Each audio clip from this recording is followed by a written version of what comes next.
Science of ஸ்டூபிடுக்கு உங்களை வரவேற்கிறோம். எச்சரிக்கை, இன்னைக்கு நீங்க நிறைய ஆக்ஸ பார்க்க போறீங்க. இதுல சயின்ஸ புரிஞ்சுக்காம நிறைய பேர் சயின்ஸ உடைச்சிட்டாங்க, எலும்பியும் சேர்த்து உடைச்சுக்கிட்டாங்க. இவங்கள பார்த்து நாம சிரிக்கலாம், ஆனா அவங்க பண்றத நாம பண்ணவே கூடாது. Hello guys, high voltage funs கூட காம்ப்ளிகேட்டட் சயின்ஸுக்கான சிம்பிள் எக்ஸ்பிளனேஷன். அந்த சயின்ஸ் தான் என்ன தயார் பண்ணுச்சு, உங்களையும் தயார் பண்ண போகுது. சில ஸ்டூபிட்ஸையும் தயார் பண்ணுச்சு. சயின்ஸோட சைடு எஃபெக்டோட காட்ட போற ஒரு சில ஷாக்கிங்கான சைடு எஃபெக்ட்ஸ், அப்புறம் சயின்டிபிக்கான டிராமா கூட. இதுல ஒவ்வொரு செகண்ட்லயும் ஒவ்வொரு புது எமோஷன் வரப்போகுது. ஃபுல் அண்ட் ஃபன்னும் இருக்கும். வாங்க காய்ஸ், ஆரம்பிக்கலாம். Science of stupid. நாம சில அப்பாவிகளான மக்களை பார்க்க போறோம். இவங்களோட சயின்ஸ் இவங்க முகத்தையும் மாத்திருச்சு, இவங்களோட இதயத்தையும் உடைச்சிருச்சு. இந்த மாதிரி இன்னசென்ட்டான ஆளுங்களை சயின்ஸ் எதுக்காக ஏமாத்துச்சுன்னு பார்க்கலாம் வாங்க.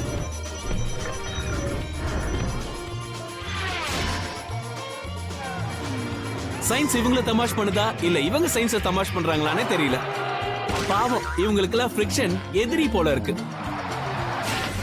இந்த மாதிரி குதிக்கிறவங்களுக்கு வலி நிச்சயம் ஏற்படும், உயிர் போற வலி. அதே சமயம் காத்தோட எஃபெக்டும் பயங்கரமா இருக்கும். ஆனா மூளை இல்லாதவங்களுக்கு ஸ்டூபிடிட்டி, ஹியூமிடிட்டி எல்லாமே அதிகமா தான் இருக்கும். மொத்தத்துல இது ஒரு ஃபலூடா மாதிரி. இந்த சென்ஸ் இல்லாத சயின்ஸ் எல்லாம் ஒண்ணுமே பண்ண முடியாது. பொண்டாட்டியோட வீட்டுல பிரச்சனை போல இருக்கு, அதனால எல்லாரையும் கவுத்து அவர் கோவத்தை காட்டுறாரு. இத பாத்தீங்களா, இந்த தம்பி தனக்கு தானே வினைய வச்சுக்கிறாரு. இந்த அறிவு ஜீவிங்க பண்ற வேலைக்கு பேரு தான் சயின்ஸ் ஆஃப் ஸ்டூபிட். இன்னைக்கு நாம எபிசோட்ல பார்க்க போறது ஊக்கோட ஊ எங்க லாக் ஆயிடுச்சு பாத்தீங்களா. மூளையை நல்லா ஆக்டிவா வச்சுக்கணும்னா நம்ம யோகா செய்யலாம், ஏன் ஜக்லிங் கூட செய்யலாம். ஆனா இந்த மாதிரி செய்யக்கூடாது. இந்த ப்ரோக்ராம் முழுக்க நாம இந்த வேடிக்கையை தான் பார்க்க போறோம். இந்த சம்மர்ல கொஞ்சமாவது ஜில்லுன்னு காத்து வருமானு எல்லாரும் எதிர்பார்த்துக்கிட்டு இருக்கோம். ஆனா ஒரு சில இடங்கள்ல நிலைமை எப்படி இருக்கும்னா, காத்து எப்ப நிக்கும்னு காத்துக்கிட்டு இருப்பாங்க. நம்மள நீங்களே பாருங்களேன்.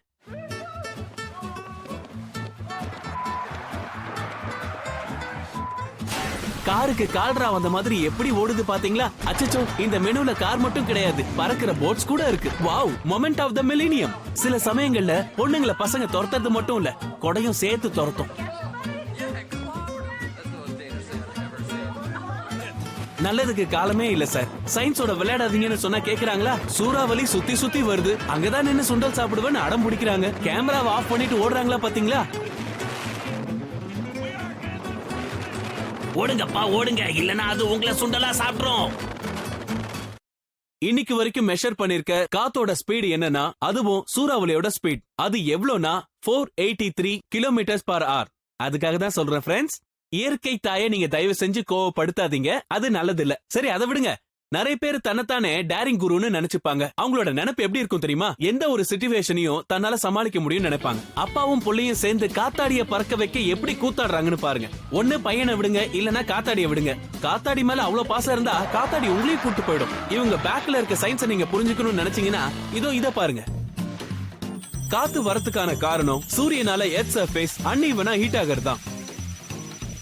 எப்படி பூமியில இருந்து ஹாட்டான ஏர்லாம் வெளில போகுமோ, கோல்ட் ஏர் அதை ரீப்ளேஸ் பண்றதுக்காக சல்லுன்னு வரும். இது மூலமா நீங்க பெரிய பெரிய காத்தாடிய பறக்க விடலாம். ஆனா இத பறக்க விடுறதுக்கு சரியான வழி, கால தரையில நல்லா அழுத்தமா வைக்கணும், அதே சமயம் பின்னாடியும் போகணும். உங்களுக்கும் தரைக்கும் ஆங்கிள் எவ்வளவு கம்மியா இருக்கோ அந்த அளவுக்கு காத்தோட பாதிப்பு உங்களுக்கு கம்மியா இருக்கும். இல்லனா காத்தாடியோட சேர்ந்து ஆத்தாடி நீங்களும் பறக்கணும். ரொம்ப அழகா செஞ்சீங்கன்னா காதுல நல்ல இனிமையான மியூசிக்லாம் கேட்கும். ஆனா ஒருவேளை தேவையில்லாத வேலை எல்லாம் பண்ணீங்கன்னா உங்களுக்கு மியூசிக் வேற மாதிரி இருக்கும். காத்துலயே நீங்க வாக்கிங் ஜாகிங்லாம் பண்ணாதான் அதை கண்ட்ரோல் பண்ண முடியும், இல்லனா அது உங்களை கண்ட்ரோல் பண்ணிடும். பாத்தீங்களா, இவர்தான் ஒத்த கை வீராசாமி. அடேங்கப்பா, என்ன ஒரு ஜம்ப்! உசுரே போனாலும் ஒசரத்துக்கு போகணும்னு நினைக்கிறார். ஆனா காத்தாடிக்கு இவரை பிடிக்கல, அதான் புரட்டி எடுத்துருச்சு. ஆக்சுவலா காத்தாடி விடுறது சின்ன பசங்களோட விளையாட்டு தான். ஆனா பெரியவங்களும் ஆசைப்பட்டு வேணும்னு இந்த அடியெல்லாம் வாங்கிக்கிறாங்க. மேடமை விடாது காத்தாடி டைட்டில் எப்படி? இவங்க வெயிட் லேடியா இருந்தாலும் காத்தோட பார்வையில இவங்க லைட் லேடி. கூட இருந்து குழி பறிப்பாங்கன்னு சொல்லுவாங்கல்ல, அந்த மாதிரிதான் சில நண்பர்கள் ஒன்னும் ஆகாத நீ போன்னு சொல்லுவாங்க. அத நம்பி போனோம்னா நாம வெம்பி போயிடுவோம். நம்ம சொட்ட அண்ணன் எங்க தப்பு பண்ணாருன்னு கொஞ்சம் பாக்கலாமா? ஓப்பனிங்லாம் நல்லா தான் இருந்தது, அண்ணன் பின்னாடி சாஞ்சுதான் இருந்தாரு. ஆனா காத்து வேகமா இருந்ததால இவர் குனிஞ்சு இருந்திருக்கணும். இவர் பண்ண தப்பு, காத்து எந்த பக்கம் வீசுதோ அந்த பக்கம் போனதுதான். இவரை நாம பாராட்டி ஆகணும். கலப்பையே இல்லாம இவர் ஏறு ஓட்டி இருக்காரு. ஓகே கைஸ், அது என்ன பொருள்னு சொல்லுங்க. பாக்கும்போது அது முன்னாடி ரொம்ப அழகா இருக்கும், ஆனா பின்னாடி ரொம்ப அருமையான இன்ஜின் பவர் இருக்கும். இருங்க, உங்க ஆர்வத்துக்கு கொஞ்சம் அணை போடுங்க, நானே சொல்லிடுறேன். வேகமான காத்தை நீங்க மீட் பண்ணுங்க, அப்புறம் இந்த எக்ஸைட்மெண்ட்டை கொஞ்சம் ஃபீல் பண்ணுங்க. ஒரு சில நேரங்கள்ல ஸ்டேரிங் கூட உங்களை நல்லா ஏமாத்தும், அதுவும் ஒரு வகையில எக்ஸைட்மெண்டா தான் இருக்கும். விஷயம் என்னன்னா கப்பலோட்டிகளே, உங்களோட ஃபன்னுக்கு இந்த மாதிரி எண்டிங் கொடுக்க வேணாம்னு நினைச்சீங்கன்னா அப்ப நீங்க இந்த சயின்ஸ பார்க்கணும். இல்லனா உங்க முகம் அகோரமா மாற ரொம்ப நேரம் ஆகாது. போட்ஸ் வாட்டர் பாயில்ஸ், இதால மட்டும்தான் தண்ணி மேல இந்த மாதிரி நிக்க முடியும். இது போகும்போது தண்ணில ஒரு ட்ராக் கிரியேட் ஆகும், இதால போட் ரொம்ப ஸ்லோவாகும். இந்த டிராக்ல இருந்து நீங்க தப்பிக்கணும்னா நிறைய பவரை ஜெனரேட் பண்ண வேண்டி இருக்கும். அதனால தண்ணியோட சர்ஃபேஸ்ல போட் ரொம்ப ஈஸியா போகும். இந்த மாதிரி ப்ராசஸ் தான் பிளானிங்னு சொல்லுவாங்க.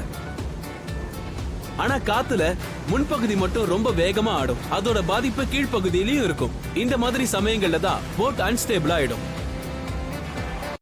ஆனா நாஸ்கார் ஸ்டைல்ல இருக்கிற ஒரு V8 இன்ஜினை 13 ஃபுட் அப்படின்னா 3.96 மீட்டர்ஸ் லென்த் இருக்கிற அலுமினியம் போர்ட்ல பொருத்தி கிட்டத்தட்ட 128 கிலோமீட்டர்ஸ் பர் ஹவர்ல ராலி பண்ணி பார்த்தா எப்படி இருக்கும்னு சொல்லுங்க. ரொம்ப தமாஷா இருக்கும், நீங்களே பாருங்க. ஜெட் ஸ்பீட் போட்ஸ், இது ரொம்ப டைட்டான டர்ன்ஸ் எடுக்கும். இதுல டிரைவர் அப்புறம் நேவிகேட்டர் ஒவ்வொரு செகண்டும் கிட்டத்தட்ட 7 Gsக்கான ஆக்சிலரேஷனை அவங்களால உணர முடியும். இந்த அற்புதமான ஸ்டன்ட்ஸ் செய்யணும்னா லைட்னிங் ஃபாஸ்ட் ரியாக்ஷன்ஸ் அவசியம் தேவைப்படும். அதே சமயம் பாக்குறவங்களுக்கும் ஆக்ஷன் தேவை. சொல்ல போனா நிறைய பேர்கிட்ட நிறைய பணம் இருக்கும், அவங்க போட்டை ஒரு சூப்பர் ஃபாஸ்டான ஹைட்ரோப்ளைனா கன்வெர்ட் பண்றதுக்காக நிறைய செலவு பண்ணுவாங்க. இதுல ஒரு விஷயம் சொல்லவா, போட்டோட ஸ்பீடை நீங்க 10% இன்க்ரீஸ் பண்ணீங்கன்னா அதோட லிஃப்டிங் பவர் 20% இன்க்ரீஸ் ஆகும். இவரு ஸ்பீட் படம் பார்த்து பைத்தியமா இருக்காரு. இவரோட போட்டு தண்ணி மேல லைட்டா தான் தொடுது. இந்த தண்ணியில அவர் குளிக்காம போக மாட்டேன்னு அடம் புடிச்சுக்கிட்டு இருக்காரு. ஆனா இவ்வளவு உற்சாகமா இருக்கிற இவருக்கு ஒரு விஷயம் தெரிய மாட்டேங்குது. ஒருவேளை தண்ணி மேல கொஞ்சம் கான்டாக்ட்ல இருந்தா அப்ப போட் அன்ஸ்டேபிளா மாறிடும். அச்சகோ ஐயகோ, இதுக்கு தான் ஜேம்ஸ் பாண்ட் படத்தை பாக்குறதோட நிறுத்திக்கணும்னு சொல்றது. அண்ணனை கீழ்பாக்க அனுப்புறாங்களோ மேல் பாக்க அனுப்புறாங்களோ யாருக்கு தெரியும். 3000 ஹார்ஸ் பவர் இருக்கிற இந்த ஹைட்ரோப்ளைன் இன்னைக்குதான் புத்தம் புதுசா ரெடி ஆகி வந்திருக்கு. எக்கச்சக்கமா செலவு பண்ணது சக்கையா போகுது. இதுக்கு வாரண்டியும் இருக்காது, கம்பெனி இன்சூரன்ஸும் இருக்காது. 2722 kg இருக்கிற இந்த ஹைட்ரோப்ளைன்ஸ் எல்லாமே ஸ்போர்ட்ஸ் சூப்பர் ஸ்டார். இதோட ஸ்பீடு கூட புல்லட் மாதிரி தான். ஆனா எது எப்படி இருந்தாலும் சயின்ஸோட சைடு எஃபெக்ட் இவங்க மேலயும் இருக்கும்ல. நீங்க எவ்வளவு பெரிய அப்பா டக்கரா இருந்தாலும் சரி, சயின்ஸ தப்பா பயன்படுத்தினா டப்பா டான்ஸ் ஆடிடும். இத பார்த்ததுக்கு அப்புறம் நமக்கு என்ன புரியுதுன்னா, உற்சாகம் மட்டும் இருந்தா போதாது, எல்லாத்தையும் ரூம் போட்டு யோசிக்கணும். சயின்ஸ் தெரிஞ்சாதான் எல்லாமே சரியா நடக்கும். ரீசெண்டா நடந்த சயின்டிபிக் ஸ்டடியை வச்சு பாத்தீங்கன்னா, யாராவது ஒருத்தர் 6 வாரம் ஜக்லிங்க பிராக்டிஸ் பண்ணா அவங்க மூளையோட ஹேண்ட் ஐ கோஆர்டினேஷன் ஆல்மோஸ்ட் 5% அதிகமா இருக்கும். ஆனா சில மேதாவிகளுக்கு இந்த மாதிரி திறமை 50% அதிகமா இருக்கு. அதனாலதான் இந்த பயங்கரமான ஸ்டண்ட செய்யறாரு. போதும், தலையில இருந்து துணி எடுத்துருங்க, உங்களை தூக்குல போடல. ஐயா, நீங்க ஒருவேளை ஹைலி ட்ரெயின்டு ப்ரொஃபஷனலா இருந்தா இந்த மாதிரி ஹைலி ரிஸ்க் ஜக்லிங்லாம் செய்யலாம். பாவம், இவர் தான் நேத்து பிறந்த குழந்தை, அவருக்கு எதுவுமே தெரியாது போல இருக்கு. தேவையில்லாத வேலையெல்லாம் செய்யறாரு. தயவு செஞ்சு இதை பார்த்து யாரும் கத்துக்காதீங்க. அவரை வேணா கத்துங்க. தயவு செஞ்சு சீக்கிரம் தண்ணியில கைய வைங்க சார், இல்லனா கை கருகிடும். இந்த மாதிரி அற வேக்காடுங்களுக்கு இதுதான் பெர்ஃபெக்ட்டான வழின்னு சொல்லுவேன். பேசிக்கலி ஜக்லிங் பாத்தீங்கன்னா சிம்பிளான ப்ரொஜெக்டர் மோஷன் தான் சொல்லுவேன். இதுல ஒவ்வொரு பாலும் நீட்டான ஒரு பாராபாலிக் ஆர்க் ரூபத்துல இருக்கும். நீங்க உங்க கைகளை ஆர்டிஓ ஆபீஸ்ல எட்டு போடுற மாதிரி மூவ் பண்ணணும். உங்க ரைட் ஹேண்ட கிளாக் வைஸாவும் லெஃப்ட் ஹேண்ட ஆன்டி கிளாக் வைஸாவும் சுத்திக்கிட்டு இருக்கணும். ஒரே நேரத்துல இந்த மாதிரி டாஸ் பண்ணீங்கன்னா போதும், காத்துல இருக்கிற பால் கிராவிட்டி மூலமா தானா கீழே வரும். ஒருவேளை நீங்க இத 2 மடங்கு அதிக உயரமா தூக்கி போட்டீங்கன்னா இது 40% வேகமா கீழே வந்துரும். நம்ம நியூட்டன் மாமாவோட 2வது லா என்ன சொல்லுதுன்னா, எவ்வளவு வேகமா ஒரு ஆப்ஜெக்ட் கீழே விழுமோ அது லேண்ட் ஆகும் போது அதோட இம்பாக்ட் ஃபோர்ஸ் அதே அளவுக்கு இருக்கும். இன்னொரு முக்கியமான விஷயத்த சொல்லவா, ஒருவேளை நீங்க டாஸ் பண்ற டைரக்ஷன் கொஞ்சம் மாறினாலும் சரி, 1 டிகிரி மாறினாலும் அதுக்கப்புறம் ஆபத்து தான். சத்தியமாயா? இந்த விஷயத்துல மட்டும் நீங்க கேர்லெஸ்ஸா இருக்க கூடாது, அதுவும் நீங்க நெருப்பை வச்சு விளையாடும் போது. நான் இப்ப என்னப்பா ஒவ்வொருத்தருக்கா பாடம் எடுக்கணுமா? எல்லாருக்கும் ஒரே ரூல் தான். நீங்க அந்த ஸ்டிக்கர் ரொம்ப தூரம் தூக்கி போட்டீங்கன்னா அது அதே வேகத்தோட தான் திரும்பவும் கீழே வரும். அதுக்கப்புறம் உங்க மண்டை மேல யாரோ முட்டை போட்ட மாதிரி ஆயிடும்.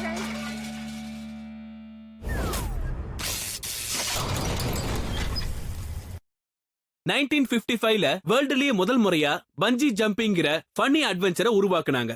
ஜவானா 2ல நேஷனல் ஜியோகிராபிக்கல் எக்ஸ்பெடிஷன்ஸ் சில லோக்கல் டேர் டெவில்ஸ பார்க்க போனாங்க. அப்ப அவங்க என்ன பார்த்தாங்கன்னா, ஒரு வுடன் டார்ல இருந்து அவங்களோட ஆங்கிள்ஸ்க்கு ஒரு கட்டு கட்டிக்கிட்டு குதிச்சுக்கிட்டு இருந்தாங்களாம். அப்பல இருந்து இப்ப வரைக்கும் இந்த பஞ்சி ஜம்பிங் வேர்ல்டு ஃபேமஸ் ஆயிடுச்சு. அட்வென்ச்சர் செய்யற பைத்தியங்களுக்கு இது ரொம்ப பிடிச்சிருச்சு. ஒரு சில பஞ்சிஸ் 1000க்கும் அதிகமான எலாஸ்டிக் ஸ்டாண்ட்ஸ் வச்சு உருவாக்கப்படுது. எவ்வளவு ஹைட்ல இருந்து குதிக்கிற ஜம்பர்ஸுக்கு கூட இது ரொம்ப பாதுகாப்பா இருக்கு. இதோட கரண்ட் ரெக்கார்ட பாத்தீங்கன்னா 1000 ஃபீட், அதாவது ஐஃபில் டவர் ஹைட்ல இருந்து குதிக்கிறாங்க. ஆனா சில பேரு பஞ்சி ஜம்பிங்கிற பேர்ல தமாஷும் பண்ணுவாங்க. ஆனா இந்த ஐடியா அவ்வளவு மோசமும் இல்ல.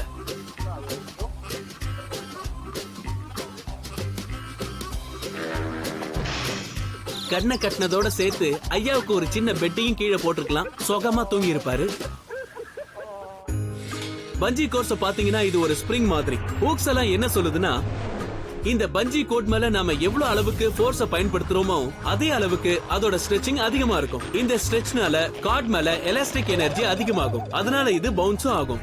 ஆனா இந்த ஃபோர்ஸ் அதிகமாயிடுச்சுன்னா, அப்படி இல்லனா இதுல தொங்குறவங்க வெயிட் அதிகமா இருந்தாலும் இந்த எலாஸ்டிக்கோட லிமிட்டை தாண்டி போயிடுவாங்க. அதுக்கப்புறம் அவங்க நிலைமை பீடா போட்ட வாய் மாதிரி ஆயிடும்.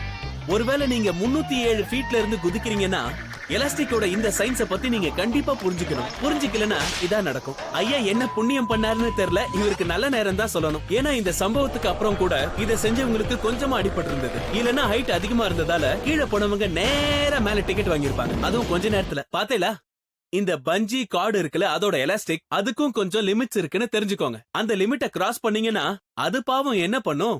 அதனாலதான் சொல்றேன், ப்ளீஸ் லிமிட்டை கிராஸ் பண்ணாதீங்க. இங்க பாத்தீங்களா, இவங்க எல்லாம் காமெடி பண்றதுக்கு லிமிட்டே இல்லாம இருக்காங்க. பாத்தீங்களா, இதுக்கு பலியாடு இவர்தான். ஹலோ எக்ஸ்கியூஸ் மீ, இது என்ன ஜம்ப்? இத பத்தி எல்லாரும் தெரிஞ்சுக்கிட்டு சொல்லுங்க. ஓஹோ, இதுல ஒருத்தர் மட்டும் இல்ல, எல்லாம் டீமா ரூம் போட்டு பேசுவாங்க. இந்த மாதிரி தரையில ஓடுறதால நிறைய ஸ்ட்ரெச் கிடைக்காது, வலி மட்டும் தான் கிடைக்கும்.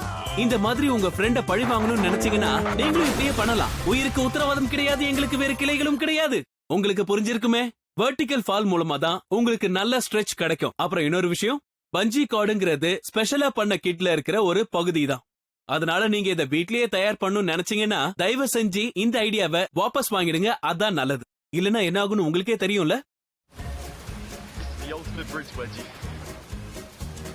இவங்க ரெண்டு பேரும் என்ன பண்ணிக்கிட்டு இருக்காங்க?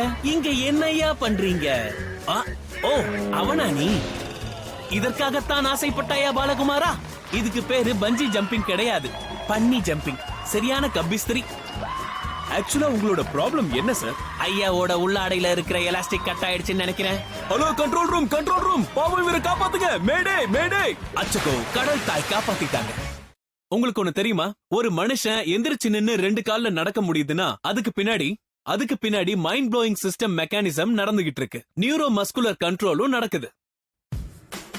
ஓ மிஸ்ஸஸ் மல்கோத்ரா, என்னமா கைய தூக்குறா? பாலு மேல என்னமா பேலன்ஸ் பண்றாங்க? இதுக்கு பின்னாடி என்னதான் இருக்கு? இங்கி பிங்கி பாங்கி ஃபாதர் அசெட் ஆங்கி. ஆமா, இது என்ன ஆசனங்க ஐயா? அவசர அழைப்பு வந்துருச்சுன்னு நினைக்கிறேன். அதான் குறங்கிட்டாங்க, இறங்கிட்டாங்க. ஆனா நம்ம மல்கோத்ரா மாதிரி மத்த பெண்கள்லாம் கிடையாது. ஸ்டூபிட முன்னாடி விட்டுட்டு புத்திசாலித்தனமா வீடியோ எடுப்பாங்க ஃபேமிலி மெம்பர்ஸ்.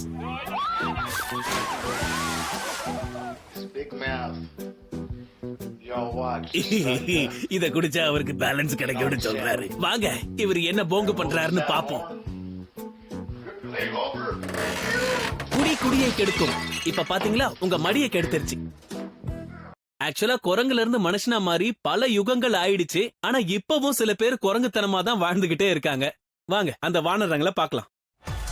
குரங்குக்கு சரங்கு வந்தா கூட இந்த மாதிரி வேலைய பண்ணாது.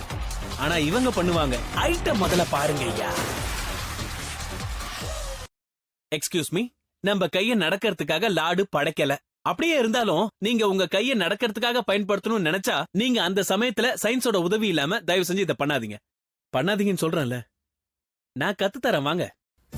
ஒரு பர்ஃபெக்ட்டான ஹேண்ட் ஸ்டாண்ட நீங்க செய்யணும்னு நினைச்சீங்கன்னா 2 சிம்பிள் ரூல்ஸ் இருக்கு. எல்லாத்த விட முக்கியம் உங்களுக்கு தேவை உங்களோட ஸ்ட்ரென்த். ஒரு சராசரியான மனுஷனோட வெயிட்ட பாத்தீங்கன்னா ஒவ்வொரு கையிலயும் கிட்டத்தட்ட 36 கிலோகிராம் வெயிட்ட தாங்கணும். அப்புறம் 2வது ரூல் என்னன்னா பேலன்ஸ் பண்றது. சென்டர் ஆஃப் மாஸ் எப்படின்னா உங்க நேவலுக்கு பக்கத்துல இருக்கும். நீங்க கீழே விடாம இருக்கணும்னா அதுக்காக நீங்க நேராவே உங்க வேஸ்ட் சப்போர்ட்டுக்கு மேல வச்சிருக்கணும். இந்த கேஸ்ல நீங்க பாத்தீங்கன்னா இதுதான் உங்களோட கை.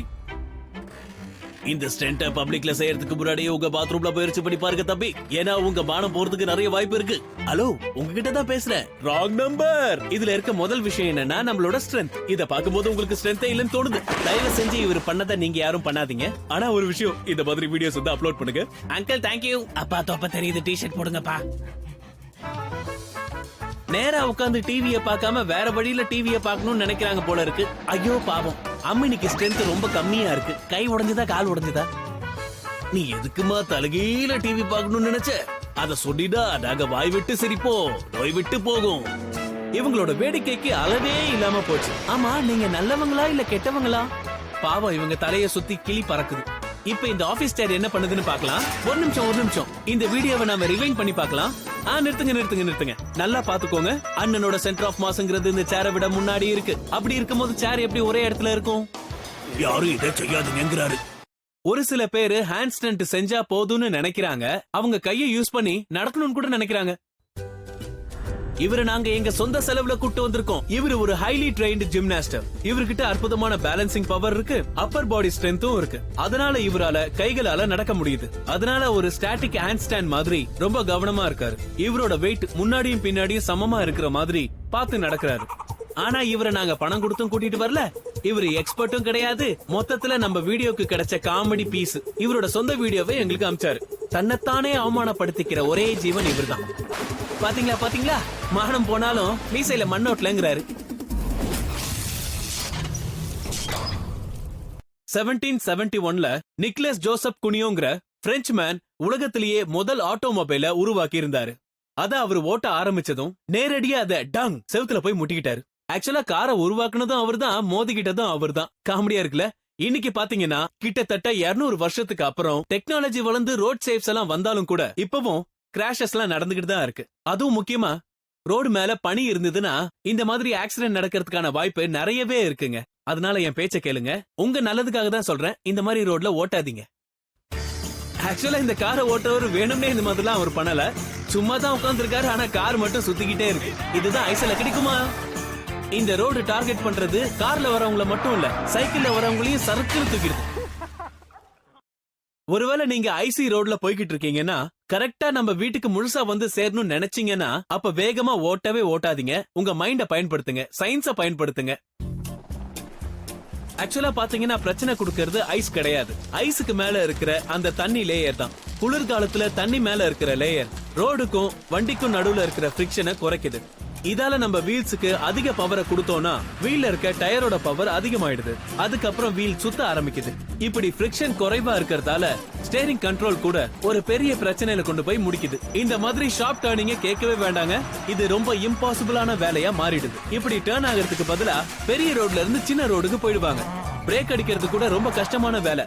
ஃபிரிக்ஷன் குறைவா இருந்ததுன்னா நீங்க இந்த மாதிரி முன்னாடி போய்கிட்டே இருக்கணும். அந்த சமயத்துல ஒரு வண்டி வந்து உங்களை நிறுத்துற மாதிரி பண்ணிடும். ஃப்ரீயா நான் உங்களுக்கு ஒரு அட்வைஸ் கொடுக்கணும்னு நினைக்கிறேன். நீங்க ஷார்ட்கட்ல போகணும்னு நினைச்சீங்கன்னா ஒரு முறைக்கு 4 முறை தயவு செஞ்சு யோசிச்சு பாருங்க. ஐஸ் வைக்கிறவங்களையும் நம்பாதீங்க, ஐஸையும் நம்பாதீங்க. ஒருவேளை பொறுமையா, பாசமா, வேகமா போகாம மெதுவா போனீங்கன்னு வச்சுக்கோங்க, எந்த ஃபிரிக்ஷனாலையும் உங்களை எதுவும் பண்ண முடியாது. வண்டி வழுக்கிற மாதிரி எந்த ஒரு சிம்டம்ஸும் இருக்காது. அண்ணனை பார்த்து கத்துக்கோங்க கருப்பு தம்பி. உங்க கோவத்தை கார் மேல காட்டணும்னு நினைச்சீங்கன்னா ஆக்சிலரேட்டரை உங்க காலால அழுத்திக்கிட்டே இருங்க. அந்த மாதிரி பண்ணீங்கன்னா கார் கூட உங்க மேல அதோட கோவத்தை காட்டிடும். இந்த கார் வேற ரொம்ப கோவமா இருக்கு, அதனால கண்டிப்பா உங்களை விடவே விடாது. உண்மையதாங்க சொல்றேன், இது விடாது கருப்பு. இதுக்கு ஏன் இவ்வளவு கோவம் தெரியுமா? இந்த டயர்ஸ், இந்த ஐஸ்க்கு நடுவுல ஏதோ ஒரு ஃபிரிக்ஷன் இருக்கு. இருந்த டிராக்ஷனை கிராவிட்டி எடுத்துட்டு போயிடுச்சு.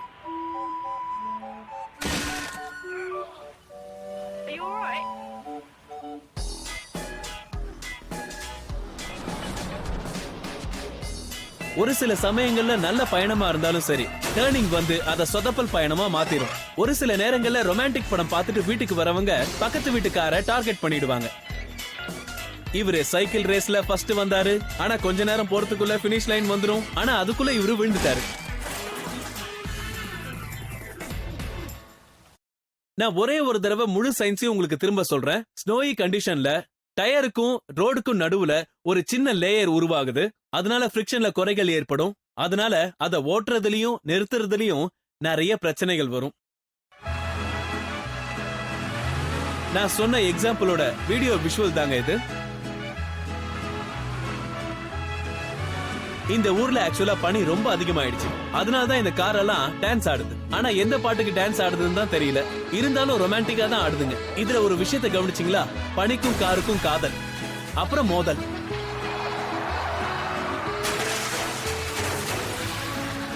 இவங்களால ஸ்டேரிங்கையும் ஒழுங்கா பிடிக்க முடியல, ரோட்லயும் ஒழுங்கா ஓட்ட முடியல, அதே சமயம் பிரேக்கையும் போட முடியல.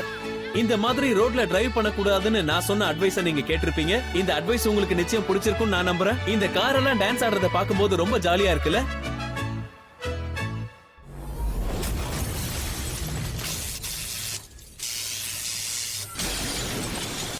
ஓகே, நாம இன்னைக்கு இந்த எபிசோட இதோட முடிச்சுக்கலாம். ஆனா நாம மறுபடியும் சந்திக்கலாம். எத்தனையோ சூப்பர் ஃபேண்டாஸ்டிக் சயின்ஸ் நாலேஜோட உங்ககிட்ட வர, அன்லிமிட்டெட் ஃபண்ட்ஸோட சேர்த்து. இத நான் மறுபடியும் உங்ககிட்ட சொல்றேன், இதை எதையுமே நீங்க ட்ரை பண்ண கூடாது. ஏன்னா ரொம்ப ஆபத்தானது. சயின்ஸ கொஞ்சம் மதிங்க, இல்லனா அது உங்களை மிதிச்சு தள்ளிடும். பாய்.